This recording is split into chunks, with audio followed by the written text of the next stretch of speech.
तो रिपोर्ट दिखाने से पहले आपको 2019 का एक फ्लैशबैक बताते हैं, जब 2017 के एक्सपेरिमेंट के बाद अखिलेश ने एक और दांव खेला था।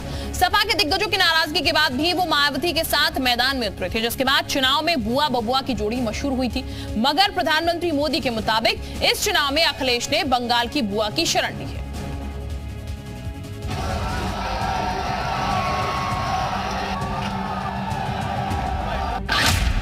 नया चुनाव,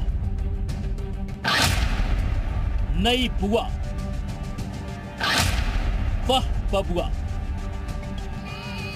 जब लड़ाई एक एक सीट की हो और नाक की हो तो वार और धारदार हो जाता है। ऐसा ही कुछ लोकसभा चुनाव की लड़ाई में नजर आ रहा है। प्रधानमंत्री मोदी का वो बयान सुनाते हैं जिसमें उन्होंने अखिलेश यादव को घेरा है। जो बबुआ जी है, एक नई बुआ की शरण ली है। पीएम के हमले में अटैकिंग मोड तो था ही, तंज भरा लहजा भी था, क्योंकि पीएम ने बता दिया कि नया चुनाव आया तो अखिलेश ने नई चाल चली है, नई शरण पकड़ी है। क्योंकि साल 2019 में मुश्किल दौर से गुजर रही सपा और बसपा ने हाथ मिलाया था।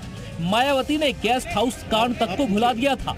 सपा ने भी 23 साल की दुश्मनी को तिलांजलि दी थी, क्योंकि 2024 के नतीजे से उन्हें बड़ी आस जगी थी। दरअसल 2014 में मोदी लहर के बावजूद अलग अलग चुनाव लड़ने वाली सपा बसपा ने 41.80% वोट हासिल किए थे, जबकि बीजेपी को 42.30% वोट मिले थे। दोनों पार्टियों को लगा था कि साथ आए तो वोट ट्रांसफर होंगे और सपने साकार होंगे, मगर ऐसा हुआ नहीं। राजनीति के जानकारों के मुताबिक बसपा को ज्यादा फायदा हुआ। पार्टी का 2019 से पहले लोकसभा में एक भी सांसद नहीं था, जो 10 पर पहुंच गया। वहीं सपा 5 सीटों पर सिमट गई। हालांकि इस चुनाव में यूपी में सपा ने केवल कांग्रेस से हाथ मिलाया है। ममता केवल इंडिया गठबंधन का हिस्सा है, लेकिन प्रधानमंत्री के निशाने पर लगातार ये गठबंधन है। तभी तो पीएम ने बुआ बबुआ वाली जोड़ी पर अटैक करने में देरी नहीं की। बबुआ जी यानी हमारे समाजवादी शहजादे, अब उन्होंने एक नई बुआ की शरण ली है।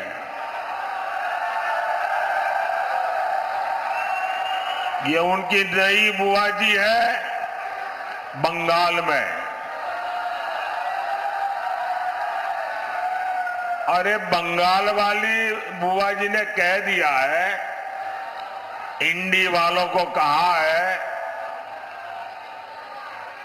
कि मैं आपको बाहर से सपोर्ट करूंगी। बता दें कि 5वें चरण के मतदान से ठीक पहले तृणमूल कांग्रेस की प्रमुख ममता बनर्जी ने बड़ा संकेत दे दिया है। उन्होंने सार्वजनिक सभा में कहा कि चुनाव के बाद अगर केंद्र में इंडिया गठबंधन की सरकार बनती है तो वो बाहर से समर्थन देगी। मगर 24 घंटे बाद ही ममता बनर्जी अपने बयान से पलट गई और सरकार में शामिल होने की बात कही। उनका ये बयान उस समय सामने आया जब अभी आगामी 3 चरणों में बंगाल में 24 लोकसभा सीटों पर वोटिंग होना बाकी है। ब्यूरो रिपोर्ट, जी मीडिया।